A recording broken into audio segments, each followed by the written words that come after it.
नमस्कार दोस्तों, स्वागत है आपका अपने YouTube चैनल ब्यूरो एकेडमी में। उम्मीद करता हूं दोस्तों आप लोग सभी मस्त होंगे और अपनी तैयारी धूमधाम से और सही तरीके से कर रहे होंगे। दोस्तों, पिछले लेक्चर में हमने कोशिका से रिलेटेड जितने भी प्रश्न बन सकते थे या आ चुके हैं या आने की संभावना थी, वो सारे प्रश्नों को हमने करा दिया है।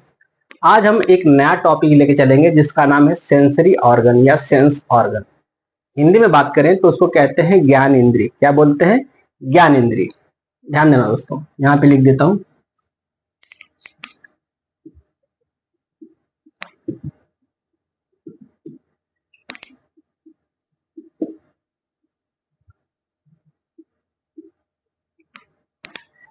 ऐसे ही शायद लिखते हैं ज्ञान इंद्रिय।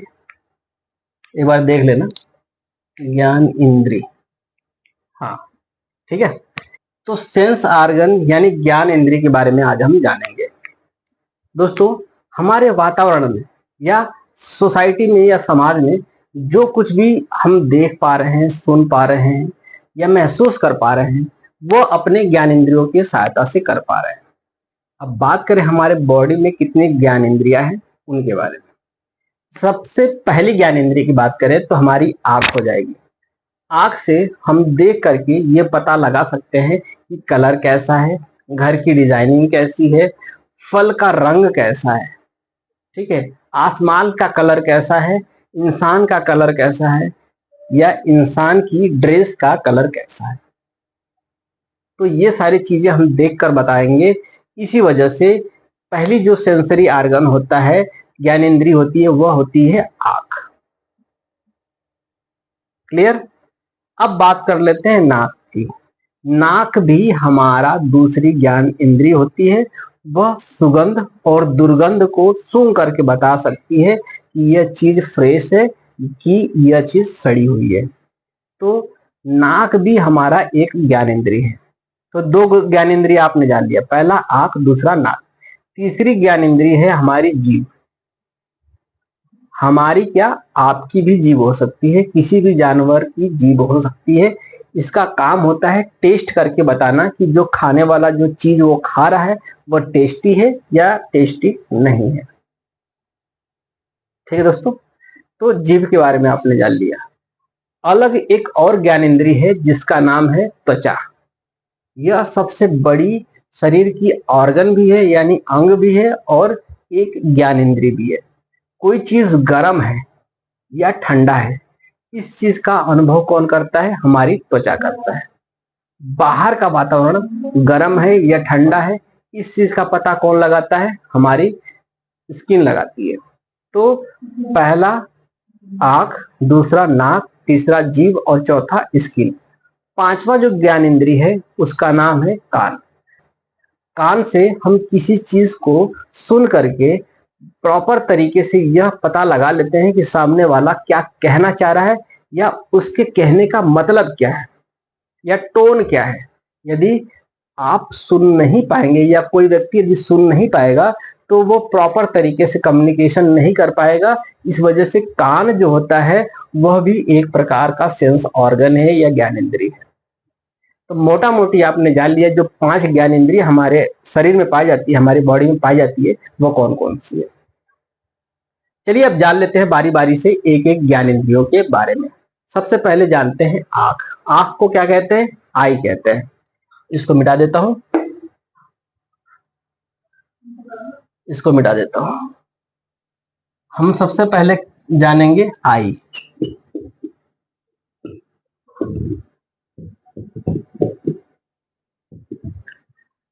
उस देश की सरहद को कोई छू नहीं सकता जिस देश की सरहद की निगहबान है आंखें। दोस्तों, आंखों का इतना महत्व है कि यदि आंख हमारे शरीर में, हमारे बॉडी में नहीं होता तो हमारी सरहदें सुरक्षित नहीं होती, और यदि सरहदें सुरक्षित नहीं होती तो कोई भी देश हमारे देश पे आक्रमण कर सकता है। तो आप आंख का महत्व यहां तक समझ सकते हैं कि इसी वजह से जो किसी भी देश की जो जनता होती है प्रॉपर तरीके से सुकून की लाइफ जीती है, क्योंकि उस देश की सरहद की निगहबान है आंखें। ठीक है। हालांकि इन कविताओं से हमें एक अंदर से जुनून, जज्बा, जोश आता है देश के प्रति, लेकिन हम उसके साथ साथ बायोलॉजी भी पढ़ रहे हैं, तो इस वजह से हम आंख के अंदरूनी भाग के बारे में जानने की कोशिश करेंगे। ठीक है, चलते हैं आगे। ऐसा संरचना आपने देखा होगा दोस्तों आंख का।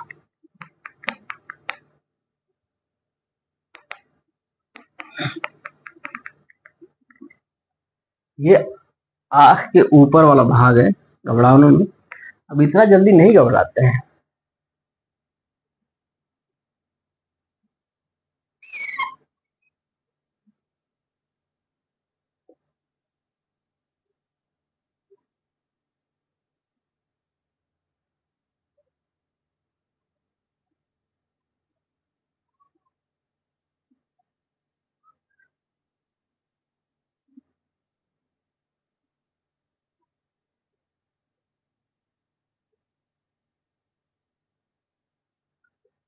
ये क्या है दोस्तों? आंख है। यहाँ भी बनता है, यहाँ भी बना सकता हूँ, लेकिन यहाँ बनाऊंगा नहीं, क्योंकि आपका ध्यान इधर ही चला जाएगा, आपका ध्यान यहाँ ही चला जाएगा। दोस्तों, ये एक ऐसी चीज है आंखें, जिसका इस्तेमाल यदि आप सही जगह करते हैं तो आपको बहुत ऊपर तक ले जाएगी, लेकिन इसका इस्तेमाल यदि गलत जगह करा आपने तो आपको गर्त में भी ले जा सकती है। हर समस्याओं का जड़ यही है और हर समस्याओं का समाधान भी यही है। तो आपको ये तय करना है कि आपको समस्या पैदा करनी है या समाधान निकालना है। समस्या यहां से पैदा होगी, समझ रहे हैं, और समाधान यहां से हट जाएगा तो आ जाएगी। ठीक है, फिलहाल वहां पे हम नहीं चलेंगे, हम चल रहेंगे आंख के बारे में। हम दोस्तों आंख के बारे में जानकारी ले रहे हैं। आप हमारी आंखों को भी देख करके अपने नॉलेज को इम्प्रूव कर सकते हैं। इसी वजह से मैंने आज चश्मा नहीं लगाया है। ठीक है, तो दोस्तों ये वाला जो पोर्शन दिख रहा है, यह आंख का भाग है, एक आंख का। ऐसे ही दो आंखें होती हैं। ऐसा नहीं है कि दो आंखों से कोई एक व्यक्ति है तो दो दिखने लगेंगे, ऐसा नहीं है। दोनों आंख से कोई एक ही व्यक्ति दिखाई देगा। ठीक, चलिए अब शुरू करते हैं दोस्तों कहानी इस आंख की। ये जो पोर्शन दिख रहा है वह आंख का पोर्शन है। इसमें ये वाला जो भाग है दोस्तों, ये बीच वाला, यह एक पोर्शन होता है जिसको हम बोलते हैं आइरिस। क्या बोलते हैं? आइरिस। लिख भी देता हूं यहां पे, क्या बोलते हैं? आइरिस। क्या बोलते हैं? आइरिस। यह काले कलर का हो सकता है, ब्राउन कलर का हो सकता है, और अदर यूरोपियन कंट्री जैसे इजराइल, फिलिस्तीन वगैरह में यह नीले कलर का भी होता है। तो जो आंखों में रंग निर्धारित करने का काम करता है वो कौन करता है? आइरिस करता है। आइरिस के बीचों बीच एक पोर्शन होता है, यह काले कलर का ही होता है, चाहे आंख आपकी नीले कलर की हो, चाहे ब्राउन कलर की हो, चाहे काले कलर की हो। लेकिन जो ये प्यूपिल होगा दोस्तों, ये क्या होगा? हमेशा काला होगा। ठीक है, ये किस कलर का होगा? काले कलर का होगा। अब जान लेते हैं आइरिस का फंक्शन क्या होता है और प्यूपिल का फंक्शन क्या होता है। सबसे पहले बात करते हैं आइरिस का। आइरिस पहले तो कलर निर्धारित करने का काम करता है किसी भी व्यक्ति के आंखों की। दूसरा क्या करता है, जब भी प्रकाश की इंटेंसिटी बहुत ज्यादा हो जाती है उस कंडीशन में यह क्या होता है? सिकुड़ लेता है, अपने आप को सिकुड़ लेता है, यानी छोटा हो जाता है, जिसकी वजह से प्रकाश कम पहुंच पाता है हमारे आंखों को, जिसकी वजह से लेंस पे कोई बैड इंपैक्ट नहीं पड़ता है। तो दोस्तों जो आइरिस होता है, ये वाली जो आइरिस होती है, आइरिस का काम होता है कलर निर्धारित करने का, यानी आंखों का कलर कैसा है। जैसे ऐश्वर्या राय को आपने देखा होगा, उनकी आंखों का कलर कैसा है? नीले कलर का है। तो जो नीला कलर होता है वो किसकी वजह से होता है? आइरिस की वजह से होता है। और दोस्तों ये क्या करता है, आइरिस का एक और मेन फंक्शन होता है कि जब भी तेज प्रकाश आता है तो तेज प्रकाश की वजह से इसकी जो साइज होती है वो बढ़ती रहती है और घटती रहती है। अब कल्पना करते हैं कि बढ़ती कब है और छोटी कब होती है। मान लेते हैं सर्दियों का मौसम है। सर्दियों के मौसम में आप धूप लेने जाते हैं छत के ऊपर। उस कंडीशन में धूप तेज होने की वजह से आपकी जो आइरिस होती है वो छोटी हो जाती है, जिसकी वजह से आपके आंख के अंदर कम प्रकाश जाता है और आपकी लेंस जो होती है वो सुरक्षित रहती है और सारी चीजों को आराम से देख भी सकती है। और सडनली आप जब नीचे जाते हैं घर के अंदर तो आपको कुछ भी दिखाई नहीं देगा। क्यों? क्योंकि जो आपकी आइरिस होती है वो छोटी हो चुकी होती है, लेकिन जैसे ही आप नीचे जाएंगे वो छोटी ही रहती है, उसको बढ़ने में काफी टाइम लगता है, मतलब 2-4 मिनट का टाइम लगता है। यहां तक क्लियर? 2 या 3 मिनट के बाद वो प्रॉपर तरीके से आपको दिखने लगेगा जब आपकी आइरिस बड़ी हो जाएगी। यहां तक क्लियर? आगे बढ़े। तो पहला तो ये रंग निर्धारित करने का काम करता है आइरिस। दूसरा, प्रकाश की वजह से अपनी साइज को बढ़ाना और घटाने का काम कौन करता है? आइरिस करता है। आइरिस जब बढ़ता और घटता है तो एक अंदर वाला पोर्शन होता है जो प्रकाश को हमारे आंखों के अंदर लेके जाता है, वो वाला पोर्शन है प्यूपिल। प्यूपिल प्रकाश को हमारे आंखों के अंदर एंटर करेगा। ठीक है दोस्तों? तो जब आइरिस बढ़ेगा या घटेगा तो प्यूपिल की भी साइज बढ़ेगी या घट सकती है। जब आइरिस बढ़ेगा और घटेगा तो प्यूपिल की भी साइज बढ़ सकती है और घट सकती है। यहां तक क्लियर? आगे बढ़े। तो आपने जान लिया दोस्तों आइरिस के बारे में, प्यूपिल के बारे में। ये जो सफेद भाग दिख रहा है दोस्तों, मेरे आंखों में भी आप देख करके पता लगा सकते हैं। ये जो सफेद भाग आपको दिखाई दे रहा है उसको कहते हैं स्क्लेरा। क्या बोलते हैं? स्क्लेरा। मेंशन कर देता हूं यहां पे, इसको बोलते हैं स्क्लेरा। स्क्लेरा सफेद भाग होता है हमारे आंखों का। कभी कभी कोई जब घूसा मार देता है आपको, या फिर आपकी आंखों में कीड़ी पड़ जाती है, या फिर कोई इन्फेक्शन हो जाता है, तो उस कंडीशन में आपकी आंखों का रंग कैसा हो जाता है? सही जवाब, लाल हो जाता है। तो लाल किस कारण होता है? वो लाल जो होता है कंजक्टिवा की वजह से। इसकी वजह से जो आंखें होती हैं, स्क्लेरा जो होती है, सफेद जो भाग होता है, वो किस कलर का हो जाता है? लाल कलर का हो जाता है। यहां तक क्लियर? आगे बढ़े। तो दोस्तों ये रहा आंख के ऊपर वाला पोर्शन जो हमें विजुअल तरीके से या साफ तरीके से किसी व्यक्ति की दिखाई देती है। अब हम चलते हैं इस आंख के अंदर वाले भाग को जान लेते हैं। इसको मिटा दूं? चलिए मिटा देता हूं। दोस्तों आंख का हमारे बॉडी में काफी अहम रोल है। आंख के बिना कुछ बड़ा नहीं कर सकता, क्योंकि सारी चीजें आंख पर ही निर्भर करती है। ठीक है? अच्छे से ठीक से कल्पना भी नहीं कर सकता। चलिए अब हम चलते हैं आंख के अंदरूनी भाग पे। एक बार रफ डायग्राम बनाता हूं और आपको समझाने की कोशिश करता हूं। यहां ध्यान देना। हालांकि आंख को बड़ा बनाऊंगा क्योंकि मैं आंख में घुस करके पढ़ाने वाला हूं।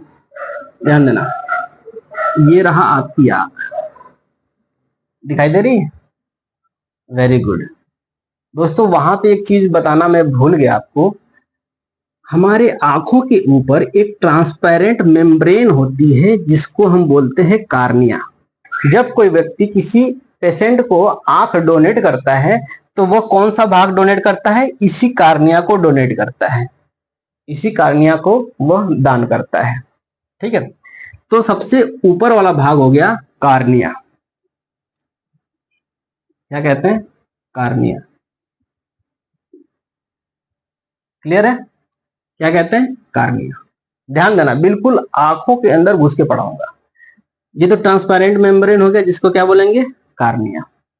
अब इसके अंदर जब हम जाएंगे तो यहां पे अभी मैंने आपको बताया कि एक आइरिस होता है और आइरिस के अंदर क्या होता है? प्यूपिल होता है। तो सबसे पहले हम आइरिस को बना देंगे। आइरिस क्या होता है? 3 कलर के होते हैं, ब्राउन कलर के और ब्लू कलर के और ब्लैक कलर के। ठीक है? 3 कलर के होते हैं और इस आइरिस के अंदर एक ब्लैक स्पॉट होता है जिसको प्यूपिल बोलते हैं। सबको नाम लिख देता हूं। ठीक? ये वाला जो भाग होता है इसको बोलते हैं आइरिस। क्या बोलते हैं? Iris, प्यूपिल, cornea. इन तीनों चीजों के बारे में आपने जान लिया। अब चलिए हम और अंदर चलते हैं। ये वाला जो भाग होता है दोस्तों, अभी हमने बताया जो सफेद कलर का भाग होता है, ये वाला जो भाग होता है दोस्तों, इसको हम बोलते हैं स्क्लेरा। स्क्लेरा बोलते हैं। क्या बोलते हैं? स्क्लेरा, यहां लिख देता हूं, यह सफेद कलर का होगा। हमारे आंखों में भी आपको दिखाई दे रहा होगा, ये जो सफेद कलर का पोर्शन है इसको क्या कहेंगे, स्क्लेरा। अब हम इसके और अंदर चलते हैं, और अंदर जब जाएंगे दोस्तों तो यहाँ पे एक विशेष प्रकार की मांसपेशियां पाई जाएंगी, जिसकी संख्या कितनी होती है, 6 होती है।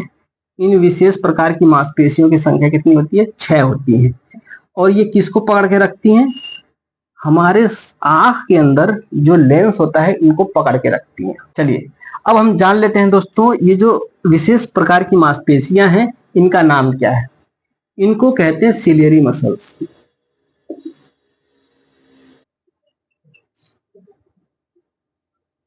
ठीक है दोस्तों, तो इस विशेष प्रकार की जो मसल्स होती है इसको कहते हैं सिलियरी मसल्स। अब इनका फंक्शन क्या होता है ये जान लेते हैं दोस्तों। ये जो लेंस होता है इसकी जो डाया होती है या मोटाई होती है उसको बढ़ाने और घटाने का काम करता है सिलियरी मसल्स। अब आपके दिमाग में ये हो रहा होगा कि ये जो लेंस जो, अब दोस्तों आपके दिमाग में ये चल रहा होगा कि ये लेंस को कैसे एडजस्ट करती होगी, चल रहा है ना। चलिए अब जान लेते हैं ये लेंस को कैसे एडजस्ट करेगी। दोस्तों जब सिलेरी मसल्स नीचे की तरफ जाएगी, जब ये नीचे की तरफ जाएगी, ये नीचे की तरफ जाएगी, तो इसका जो डाया है, जो विड्थ है वो क्या हो जाएगा, छोटी हो जाएगी, यहां तक आने लगेगा। ठीक, अब जब ये सिलेरी मसल्स बढ़ जाएगा, इसकी लंबाई जब बढ़ जाएगी, इसकी लंबाई जब बढ़ जाएगी, तो जो ये लेंथ है वो कहां तक आने लगेगा, यहां तक आने लगेगा। तो यह फोकस को या लाइट को एडजस्ट करके हमारे रेटिना पे प्रतिबिंब बनाता है। यहाँ पे एक पोर्शन होता है जिसको कहते हैं रेटिना, क्या बोलते हैं, रेटिना। और यहाँ पे एक नर्व्स होता है जिसे कहते हैं ऑप्टिक्स नर्व, वो हम बाद में जानेंगे। ये जो पोर्शन होता है उसे क्या कहते हैं, रेटिना। दोस्तों जो प्रतिबिंब बनता है वह रेटिना पर ही बनता है, जो प्रतिबिंब बनता है वह कहाँ बनता है, रेटिना पर ही बनता है। तो दोस्तों आपने सिलेरी मसल्स का फंक्शन जान लिया। ये वाला जो पोर्शन होता है बीच में इसको बोलते हैं लेंस, क्या बोलते हैं, लेंस। दोस्तों ये जो लेंस होता है यह विशेष प्रकार का लेंस होता है जो हमारे आंखों में पाया जाता है। तो जो प्रतिबिंब बनता है वह किस पे बनता है, रेटिना के ऊपर बनता है। रेटिना के बारे में आपने जान लिया। यानी दोस्तों जब प्रकाश आएगा तो उसको रेटिना पे पड़ना ही पड़ेगा। यदि कोई एंगल ऐसा बन जाए, मान लीजिए कोई वस्तु नीचे है, वह ऐसे आकर के यहां से आकर के इधर चली जा रही है, रेटिना पे नहीं पड़ रही है, तो वह चीज हमें दिखाई नहीं देगी। जैसे ये मार्कर है, मार्कर को हमने ज्यादा ऊपर कर दिया तो हमारे आंखों के अंदर तो आ रहा है उसका प्रकाश, लेकिन हमारे रेटिना पे नहीं पड़ रहा है, इस वजह से ये मार्कर हमें नहीं दिखाई देगी। आपको दिखाई देगी ये मार्कर, ठीक है। तो इसका रिफ्लेक्शन हमारे रेटिना पे भी पड़ना चाहिए। तो रेटिना पे क्या बनता है, प्रतिबिंब बनता है। और प्रतिबिंब किस प्रकार का बनेगा, उल्टा बनता है। लेकिन ऑप्टिक्स नर्व की वजह से जो सिग्नल जाता है हमारे माइंड में सीधा हो जाता है और वो प्रतिबिंब हमें बिल्कुल एक्यूरेट व सीधा हमें दिखने लगता है। यहां तक क्लियर। अब हम जान लेते हैं ऑप्टिक्स नर्व के बारे में कुछ विशेष जानकारी। ऑप्टिक्स नर्व में 2 प्रकार के सेल यानी कोशिका पाई जाती है। एक का नाम है कोन सेल और दूसरे का नाम है रॉड सेल। अब इन दोनों का फंक्शन क्या होता है वो जान लेते हैं। दोस्तों कोन सेल जो होता है वह कोन के आकार का होता है, ऐसे ऐसे, ठीक। और रॉड सेल जो होता है वो सिलेंड्रिकल आकार का होता है, ऐसे। अब इन दोनों का फंक्शन क्या होता है ये जान लेते हैं। कोन सेल का काम होता है कलर को पहचानना। यदि किसी व्यक्ति को कलर ब्लाइंडनेस है, हिंदी में बात करें तो वर्णांधता बोलते हैं, तो कलर ब्लाइंडनेस होने की वजह से होता क्या है दोस्तों, वह रेड कलर और ग्रीन कलर इन दोनों कलरों में पहचान नहीं कर पाता है। यदि उसे पायलट बना दिया जाए या फिर लोको पायलट बना दिया जाए तो उस कंडीशन में वह एक्सीडेंट कर देगा। तो कोन सेल के बारे में आपने जानकारी ले ली। अब जानते हैं रॉड सेल का फंक्शन क्या होता है। रॉड सेल का फंक्शन होता है दोस्तों, यह क्या करता है, कम लाइट में भी देखने की टेंडेंसी रखता है। हमारे बॉडी में या इंसान के बॉडी में इसकी कमी होती है। किसकी? रॉड सेल की। रॉड सेल की कमी होती है, इस वजह से हम रात में प्रॉपर तरीके से नहीं देख पाते हैं। जबकि उल्लू में यह पूरी तरह से विकसित होता है और ज्यादा मात्रा में होता है। इस वजह से उल्लू क्या करता है, रात में भी देख सकता है बहुत ही अच्छी तरीके से। दिन में उसे दिखाई नहीं देती है। आपके सामने बहुत ज्यादा प्रकाश आ जाएगा तो क्या आपको दिखाई देगा कुछ भी आगे? कुछ नहीं दिखाई देगा। ठीक उसी प्रकार उल्लू के साथ होता है। इस रॉड सेल की वजह से उसे दिन में नहीं दिखाई देता है, जबकि रात में बहुत ही प्रॉपर तरीके से दिखाई देता है। तो आपने देख लिया दोस्तों कि उल्लू रात में देखता क्यों है, इसी रॉड सेल की मदद से या सिलेंड्रिकल नर्व की मदद से। क्लियर हो गया? आगे बढ़े। चलिए दोस्तों अब जान लेते हैं इससे यानी आंख से जुड़े कुछ विशेष रोग के बारे में। इससे पहले इसको हमें मिटाना होगा, तो मिटा देते हैं। आपने समझ लिया? चलिए एक बार रिवाइज करते हुए चलेंगे। दोस्तों हमारे आंखों के सबसे ऊपरी वाली जो लेयर होती है, ट्रांसपेरेंट होती है, इसको क्या बोलते हैं? कार्निया। जो डोनेट करते हैं आंख को, वह कार्निया का ही दान करते हैं। फिर इसके बाद आ जाता है आइरिस, प्यूपिल और स्क्लेरा। स्क्लेरा के बाद आ जाएगा, अच्छा एक चीज तो आपको बताना ही भूल गया दोस्तों, ये जो आइरिस होता है, आइरिस के और लेंस के बीच में एक लिक्विड होता है। इस लिक्विड को बोलते हैं एक्वस ह्यूमर।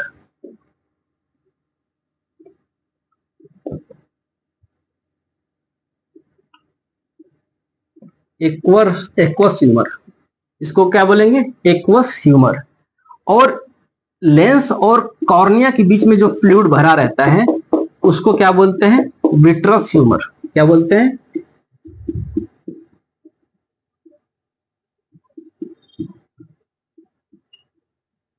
क्या बोलते हैं? Vitreous humour. इसका काम क्या होता है? ये आंखों को एक गोल संरचना प्रोवाइड कराता है। यदि मान लेते हैं दोस्तों किसी को चोट लग गई, तो चोट के कंडीशन में यही जो लिक्विड होती है वही बाहर निकल जाती है, तो आंखें क्या हो जाती हैं? छोटी हो जाती हैं। ठीक है, तो ये आपकी आइरिस हो गई, प्यूपिल हो गई, स्क्लेरा हो गया, फिर एक्वस ह्यूमर हो गया, फिर इसके बाद सीलरी मसल्स हो गया, लेंस हो गया, और इसके बाद विट्रस ह्यूमर हो गया, फिर इसके बाद रेटिना, अब फिर इसके बाद हो जाएगा ऑप्टिकल नर्व्स। ये जो नर्व्स होती है इसको कहते हैं ऑप्टिकल नर्व्स। और ऑप्टिकल नर्व्स में दो प्रकार के सेल पाए जाते हैं, कोन सेल और रॉड सेल। और कोन सेल का क्या फंक्शन होता है, रॉड सेल का क्या फंक्शन होता है, हमने जान लिया। इसको मिटा देता हूं। अब हम जानते हैं आंख से जुड़ी बीमारियों के बारे में। अब आंख से जुड़ी कुछ विशेष प्रकार की बीमारियों के बारे में हम जान लेते हैं। पहला होता है मोतियाबिंद। मोतियाबिंद का नाम सुना होगा। चलिए हम एक बार फिर से बताने की कोशिश करते हैं। ये हमारी आंख है। कुछ गलत बन गया क्या? चलिए तो रफ डायग्राम है समझने के लिए। यहाँ पे हो गया आपकी प्यूपिल, आइरिस, स्क्लेरा, और यहाँ पे हो गया लेंस, और ये हो गया सीलियरी मसल्स। तो दोस्तों आंखों में जो लेंस पाया जाता है उसको होल्ड करने का काम कौन करता है? Ciliary muscles. इसकी खासियत मैंने बता दिया था आपको कि इसकी जो लंबाई होती है वो बढ़ सकती है और घट सकती है, और ये किसको एडजस्ट करती है? इस लेंस के फोकस दूरी को एडजस्ट करने का काम करती है, ताकि इसका जो प्रतिबिंब बने वो किस पे बने? रेटिना पे बने। मोतियाबिंद में क्या होता है? ये जो सीलियरी मसल्स होता है इसकी जो लंबाई होती है बढ़ करके लेंस के ऊपर आ जाती है, ऐसे। तो जब इस सीलियरी मसल्स की लंबाई बढ़ करके इस आंख के ऊपर, लेंस के ऊपर आ गई, तो इस कंडीशन में कौन सी बीमारी हो जाती है? मोतियाबिंद। क्लियर? अब दूसरी बीमारी होती है कलर ब्लाइंडनेस। कलर ब्लाइंडनेस जिसको हिंदी में वर्णांधता बोलते हैं। इसके अंदर क्या होता है? जो ऑप्टिक्स नर्व होती है उसके अंदर दो प्रकार की सेल पाई जाती है। अभी बताया था कि पहले सेल का नाम है कोन सेल और दूसरे का है रॉड सेल। कोन सेल क्या करता है? कलर को पहचानने का काम करता है। जो कोन सेल होता है उसमें किसी भी प्रकार की डिफेक्ट यदि हो जाती है तो उसको कहते हैं कलर ब्लाइंडनेस या वर्णांधता। तो वर्णांधता किसकी वजह से होता है? कोन सेल में यदि किसी प्रकार का डिफेक्ट हो जाता है तो उस समय क्या हो जाता है? वर्णांधता हो जाता है, जिसको इंग्लिश में कहते हैं कलर ब्लाइंडनेस। तो अगली बीमारी है दोस्तों रतौंधी। रतौंधी को आपने नाम सुना होगा। यह विटामिन ए की कमी से होती है। यह कोई बहुत बड़ी बीमारी नहीं है, इसको सही करा जा सकता है। और सही कैसे करा जा सकता है बताइए? यदि विटामिन ए की पूर्ति कर लेंगे अपने बॉडी में तो ये जो रतौंधी होती है वह सही हो जाएगी। अब जान लेते हैं दोस्तों रतौंधी के अंदर होता क्या है। जैसे ही शाम होती है इंसान को दिखना बंद हो जाता है। अब दोस्तों बात कर लेते हैं अगली बीमारी के बारे में। अगली बीमारी है ट्रैकोमा। ट्रैकोमा आंख से जुड़ी एक बीमारी होती है जो किसके कारण होता है? बैक्टीरिया की वजह से होता है। और इस बीमारी के कारण आंखों में अंधापन की शिकायत हो जाती है, यानी व्यक्ति अंधा भी हो जाता है ट्रकोमा यदि रोग आपको या किसी को हो जाता है तो। क्लियर? अब हम जान लेते हैं दोस्तों निकट दृष्टि दोष क्या होता है और दूर दृष्टि दोष क्या होता है, इसके बारे में। निकट दृष्टि दोष, ध्यान देना, बिल्कुल प्रॉपर तरीके से ध्यान देना। निकट दृष्टि दोष कहने का मतलब ये हुआ निकट की वस्तुएं आपको प्रॉपर तरीके से दिखाई देंगी। निकट दृष्टि दोष में निकट की वस्तुएं आपको दिखाई देंगी, दूर की वस्तुएं आपको दिखाई नहीं देंगी। और दूर दृष्टि दोष में दूर की वस्तुएं आपको दिखाई देंगी जबकि नजदीक की वस्तुएं आपको दिखाई नहीं देंगी। क्लियर है? अब आपने जान लिया निकट दृष्टि दोष और दूर दृष्टि दोष में क्या अंतर है।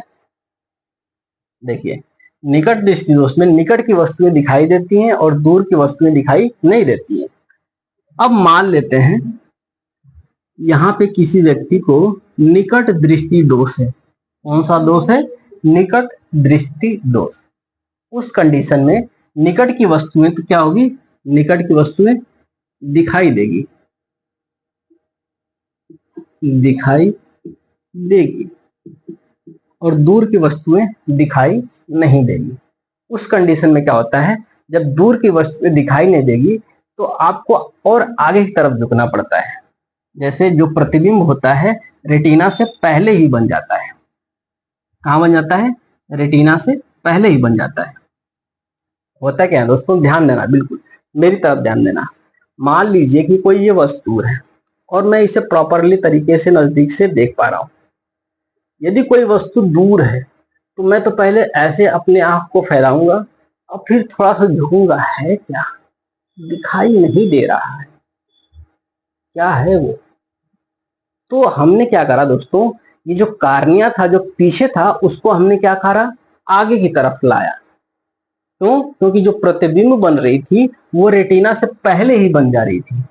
रेटिना से पहले ही बन जा रही थी, उसको हमने आगे ला करके, यानी जब ऐसे झुका ना तो उस कंडीशन में क्या हुआ? रेटिना यहां पर आई तो हमें प्रॉपरली तरीके से दिख पाया। तो इस कंडीशन में क्या होता है? निकट दृष्टि दोष में जो प्रतिबिंब होता है वह रेटिना से पहले ही बन जाता है। जब रेटिना से पहले बन जाएगा तो इस कंडीशन में क्या करना पड़ेगा? हमें इस प्रतिबिंब को रेटिना पे लाना पड़ेगा प्रॉपरली करने के लिए। तो उस समय आगे हम गॉगल का प्रयोग करेंगे या चश्मे का प्रयोग करेंगे। और कौन से लेंस का यूज करेंगे चश्मे में? वो लेंस करेंगे हम अवतल लेंस का। क्यों? क्योंकि जब ये प्रकाश आ रहा होता है इसको क्या कर देगा? बढ़ा देगा, यहां पे कर देगा। कहां कर देगा? यहां पे कर देगा। अब जब ये कन्वर्ज करेगा लेंस तो इसका प्रतिबिंब कहां बनेगा? हमारे रेटिना के ऊपर बन जाएगा। तो एग्जाम में पूछा जाता है कि निकट दृष्टि दोष को दूर करने के लिए कौन से लेंस का प्रयोग करेंगे। तो ये जो लेंस होता है इस लेंस को कहते हैं अवतल लेंस। कौन सा लेंस बोलते हैं? अवतल लेंस। तो निकट दृष्टि दोष और उसके निवारण के बारे में आपने जान लिया। अब हम जानेंगे दोस्तों दूर दृष्टि दोष में क्या होता है। यहाँ पे मिटा देता हूं इसको और यहाँ पे लिख देता हूं दूर दृष्टि दोष। दूर दृष्टि दोष, दूर दृष्टि दोष में क्या होता है दोस्तों? जो प्रतिबिंब होता है वो रेटिना के पीछे बनने लगता है। जो प्रतिबिंब होता है इसको मिटा देता हूं।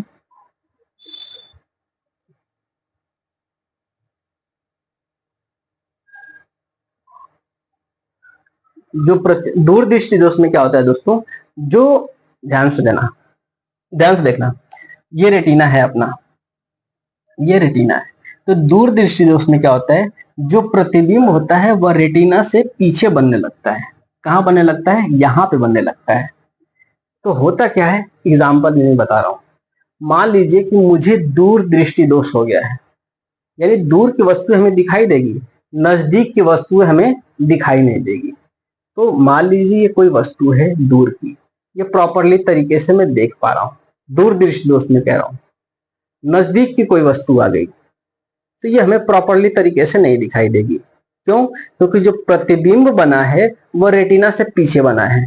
तो रेटिना पे हम एडजस्ट करेंगे, कैसे करेंगे, ये करेंगे, क्या है, इसको हम दूर लेके जाएंगे। क्यों? क्योंकि हमारा दूर दृष्टि दोष है और दूर की वस्तु हमें दिखाई देती है, नजदीक की वस्तु हमें दिखाई नहीं देती। तो ये जो नजदीक की वस्तु जो हमें नहीं दिखाई दे रही थी, उसको हम क्या करेंगे, दूर लेके जाएंगे। और या तो ऐसे लेके जाएंगे या फिर अपने सर को ऐसे पीछे करेंगे। ठीक, तो दूर दृष्टि दोष में दूर की वस्तुएं दिखाई देती हैं, इसी वजह से ये दूरी बढ़ती जाती है। क्लियर है? तो उस कंडीशन में क्या होता है, ये जो प्रतिबिंब बनता है रेटिना के पीछे बन जाता है। तो रेटिना से पीछे बन रहा है, तो इस वजह से इस चीज को रेटिना पे लाना पड़ेगा। तो वहां पे जो लेंस का प्रयोग करेंगे, उस लेंस को कहते हैं उत्तल लेंस। ये उत्तल है, ये लेंस। किस लेंस का प्रयोग करेंगे, उत्तल लेंस का। ये क्या करता है, जो प्रकाश आ रहा होता है उसको क्या करेगा, कन्वर्ज कर देगा। इसे कन्वर्जिंग लेंस भी कहते हैं।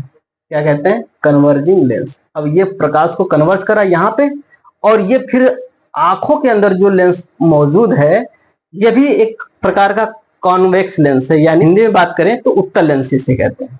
ठीक है, अब ये क्या करेगा, ये भी कन्वर्ज करेगा, और कन्वर्ज करके इस इमेज को कहाँ लेके आ जाएगा, इस प्रतिबिंब को कहाँ लेके आ जाएगा, रेटिना पे, और हमें प्रॉपर तरीके से विजुअल हो पाएगा।